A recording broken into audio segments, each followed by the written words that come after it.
Hello students, welcome to the revision series. आज हम जो बात करने जा रहे हैं वो स्टोइसियोमेट्री टॉपिक डिस्कस करेंगे और उसके अंदर एक बहुत ही इंपॉर्टेंट पार्ट होता है जिसको हम कॉन्सेंट्रेशन टर्म्स कहते हैं। करेक्ट। पहली बात, ये कॉन्सेंट्रेशन टर्म्स होता क्या है समझो आप जरा। सपोज आपने एक सोल्यूशन बनाया जिसको आप होमोजेनस मिक्सचर भी कहते हो। उसके अंदर दो कंपोनेंट्स होंगे मेजरली, सॉल्यूट एंड सॉल्वेंट।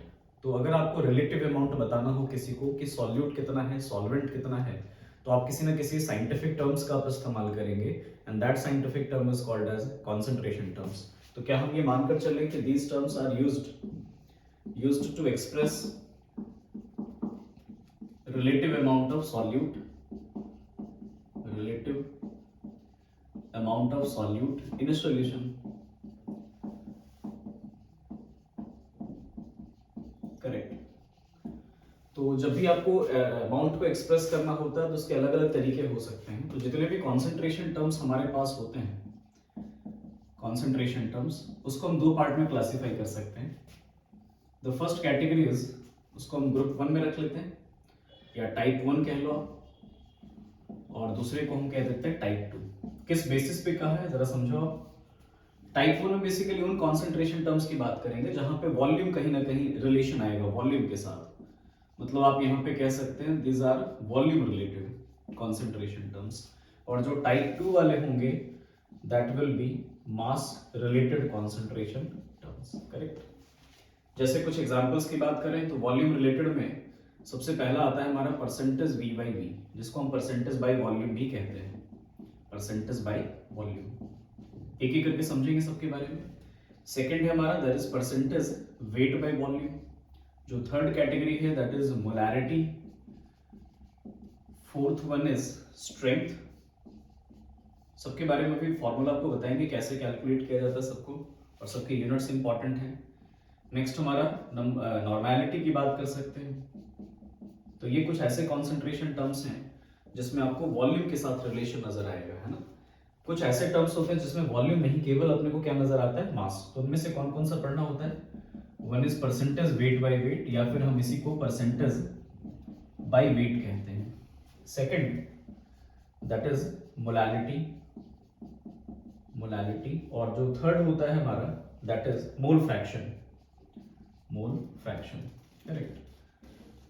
तो ये दो बेसिक हमारा कैटेगरी होता है कॉन्सेंट्रेशन टर्म्स का। इसका यूज कहाँ पे कर सकते हैं, एक छोटी सी बात आप समझ सकते हो कि जो भी कॉन्सेंट्रेशन टर्म्स वॉल्यूम रिलेटेड होंगे वो कहीं ना कहीं हमारे लिए क्या होंगे, temperature, they are temperature dependent.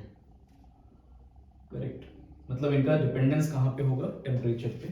जबकि जो टाइप 2 वाले होंगे they are temperature independent, temperature independent. Correct. तो कई बार क्वेश्चन ऐसा आ सकता है ना, कि इनमें से कौन से टर्म्स होते हैं जो टेम्परेचर इंडिपेंडेंट होते हैं या डिपेंडेंट होते हैं, तो आप इसको सॉल्व कर लोगे। अब इन सब का मतलब क्या है जरा समझते चलो आप एक एक करके।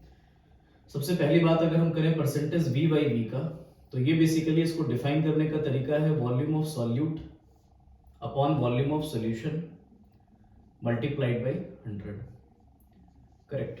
क्योंकि हमने न्यूमरेटर में वॉल्यूम, डिनोमिनेटर में वॉल्यूम का इस्तेमाल किया है, तो इसका मतलब ये हमारे लिए क्या होने वाला है, यूनिटलेस।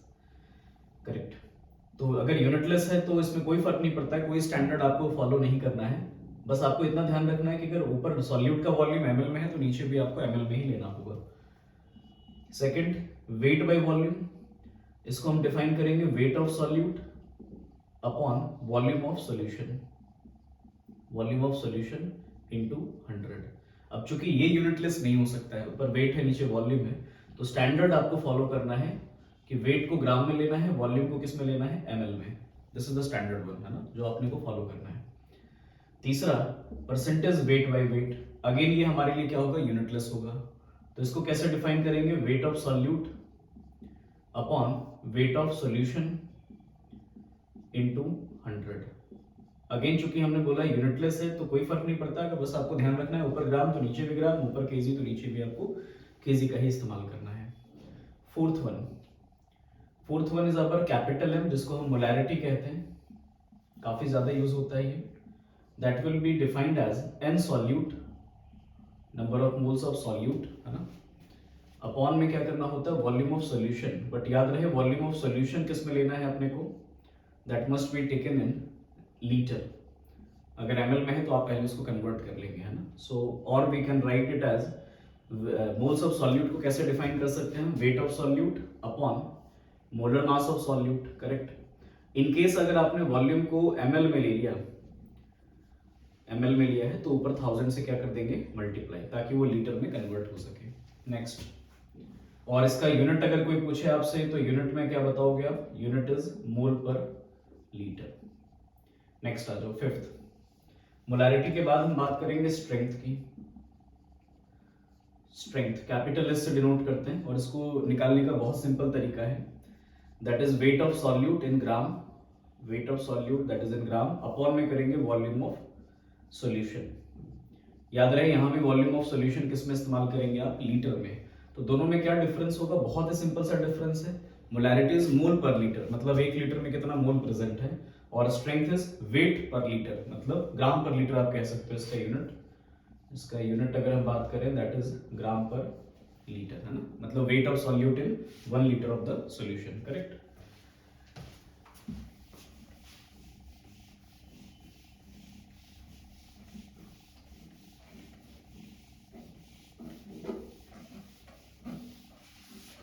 नेक्स्ट इसके बाद बताओ, स्ट्रेंथ के बाद हम बात करेंगे. अब इसके बेसिक पहले फॉर्मूला आप समझ लोगे, याद रख लोगे, उसके बाद आपको इंटर कन्वर्जन की कुछ शॉर्टकट्स बताएंगे आपको जो आपको फॉलो करना है. तो सिक्स हमारा होता है दैट इज मोलैरिटी, जिसको हम स्मॉल m से डिनोट करेंगे, और इसका जो यूनिट होगा दैट इज मोल पर केजी, मोल पर केजी. कैसे डिफाइन करेंगे, we will define it as number of moles of solute upon weight of solvent. लेकिन याद रहे वेट ऑफ सॉल्वेंट को आपको किलोग्राम में रखना है ना. अगर ग्राम में लिया है तो ऊपर 1000 से क्या करना होगा, मल्टीप्लाई. सेवंथ, मोलैरिटी के बाद आपको याद रखना है नॉर्मेलिटी के बारे में. तो नॉर्मेलिटी जो कि कैपिटल N होता है, इसको हम डिफाइन करते हैं, जो इसका यूनिट है हमारा वो है ग्राम इक्विवेलेंट पर लीटर. मतलब यहाँ पे मोल्स की जगह पे अपने को सॉल्यूट के ग्राम इक्विवेलेंट का इस्तेमाल करना है. So we will write it as number of gram equivalent of solute, number of gram equivalent of solute upon में कर देंगे वॉल्यूम ऑफ सॉल्यूशन. और जो वॉल्यूम ऑफ सॉल्यूशन हम लेंगे दैट इज इन लीटर, इसमें लेंगे लीटर में लेंगे. करेक्ट. तो ये ध्यान में रखना है अपने को. तो ये तो बेसिक चीजें हो गई जो अपने को याद रखना है, बेसिक फॉर्मूला है. अब आपको भी लग रहा होगा कितने बेसिक फॉर्मूले पे बेस्ड क्वेश्चन तो नहीं आ सकता है. जो अच्छे क्वेश्चंस होते हैं वो जनरली इंटर कन्वर्जन्स वाले होते हैं, मतलब जिसमें एक कॉन्सेंट्रेशन टर्म दे रखा होगा, दूसरे कॉन्सेंट्रेशन टर्म्स में आपको पूछा जाएगा. तो मेन हम बात करेंगे अब यहाँ पे इंटर कन्वर्जन्स की. Interconversion from one concentration term to another concentration term. कुछ फॉर्मूलेस, इसका प्रूफ भी किया जा सकता है, बट चूंकि अब एग्जाम नजदीक है तो आपको बेसिकली कुछ ऐसे फॉर्मूले चाहिए होता है जिससे आप एक टर्म से दूसरे टर्म में आप कन्वर्ट कर सकते हो. तो पहला आपको याद रखना है कि परसेंटेज वेट बाय वॉल्यूम जो होता है हमारा, वो होता है हमारा wait by weight into density of the solution. ये पहला फॉर्मूला याद रखना है. इस फॉर्मूले के हेल्प से हम वेट बाय वेट को वॉल्यूम में, वेट बाय वॉल्यूम से वेट बाय वेट ऑब्टेन कर सकते हैं. करेक्ट. सेकंड, जो मोलैरिटी होता है हमारा कैपिटल M, वो होता है हमारा 10 into percentage weight by volume, है ना, upon molar mass of solute. याद रही कैपिटल M क्या है हमारा, दिस इज मोलर मास, किसका, सॉल्यूट का. अच्छा, मतलब क्वेश्चन में अगर वेट बाय वॉल्यूम दे रखा है तो आप मोलैरिटी निकाल सकते हो. मोलैरिटी गिवन है तो क्या निकाल सकते हैं, वेट बाय वॉल्यूम. या फिर can be write it as 10 into percentage weight by weight into density upon में मोलर मास ऑफ सॉल्यूट. ये भी एक फॉर्मूला हो सकता है ना. मतलब वेट बाय वेट से weight by volume, weight by volume से मोलैरिटी, है ना. ये इंटर कन्वर्जन हम फास्टली कर सकते हैं इन फॉर्मूलेस के हेल्प से.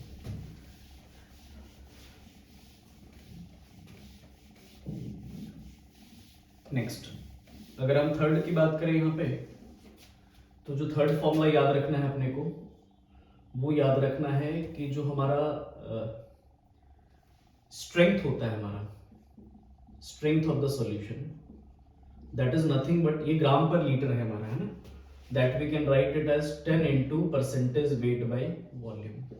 अब आप समझो जरा, जब परसेंटेज आपने निकाला तो 100 ml में निकाला कितना ग्राम है, लेकिन मेरे को अगर स्ट्रेंथ चाहिए तो 1000 ml में निकालना होता है, 1000 पर लीटर डिफाइन करना होता है। तो 100 ml में हमने W ग्राम निकाल रखा है, तो 1000 ml में निकालने के लिए क्या करना होगा, 10 से मल्टीप्लाई करना होगा। तो ये भी याद रख सकते हैं। फोर्थ जो फॉर्मूला इसी सब रिलेट कर सकते हो, यहाँ पे ध्यान से देखना, capital M is equals to, जहां पे आपने लिखा 10 into percentage weight by volume, क्या वहां पे हम स्ट्रेंथ का इस्तेमाल कर सकते हैं? Yes, strength upon molar mass of solute, correct. तो ये एक फॉर्मूला आप याद रख सकते हैं, जिसके थ्रू आप स्ट्रेंथ को मोलैरिटी में, मोलैरिटी को स्ट्रेंथ में कन्वर्ट कर पाओगे तेजी से। फिफ्थ, मोलैलिटी का एक फॉर्मूला है जो आपको जरूर याद रखना चाहिए। ये मोलैलिटी और मोलैरिटी में रिलेशन बताता है। This is small m means molality, है ना, that is equals to 1000 into capital M upon 1000 into capital D minus capital M into molar mass of solute, capital M into molar mass of solute, है ना। Capital M यहाँ पे क्या है हमारा, this is again molarity, है ना। D क्या है हमारा, this is density of solution. तो इस फॉर्मूले के थ्रू हम मोलैरिटी को मोलैरिटी में और वाइस वर्सा हम चेंज कर सकते हैं। नेक्स्ट, सिक्स्थ, काफी इंपॉर्टेंट है कि अगर कई बार अपने को ऐसा होता है कि मोल फ्रैक्शन गिवन होता है और उससे मोलैलिटी निकालना होता है, so for that you have to use molality is equals to chi solute upon chi solvent into 1000 upon molar mass of solvent. Molar mass है ना, याद रखना है, this is not mass, this is molar mass of solvent, molar mass of solvent, है ना। तो इस molality के फॉर्मूले से हम क्या निकाल सकते हैं, सॉरी काई सॉल्यूट अगर गिवन होगा तो हम उससे क्या निकाल सकते हैं, मोलैलिटी। ओके, तो ये कुछ इंटर कन्वर्जन्स के फॉर्मूले जो बहुत काम आएगा, आप जरूर याद रखोगे। एक क्वेश्चन के थ्रू आपको दिखाते हैं कि कैसे हम एक कॉन्सेंट्रेशन टर्म से बाकी सारे ही कॉन्सेंट्रेशन टर्म्स हम निकाल सकते हैं। Let's practice.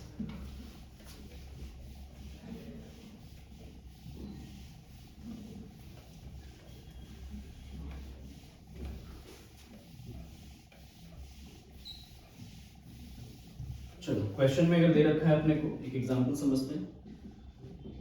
सपोज अपने को एक क्वेश्चन दे रखा है, let's say this is 28% wait by wait aqueous potassium hydroxide solution, ये दे रखा है और आपसे बाकी सारे ही कॉन्सेंट्रेशन टर्म्स पूछा गया है फर्स्ट, और साथ में डेंसिटी भी दे रखा है आपको, density of solution, let's say this is given as 1.5 gram per ml, और आपसे पूछा गया है find percentage weight by volume, second molarity, third strength, fourth molality, fifth normality, इसके साथ साथ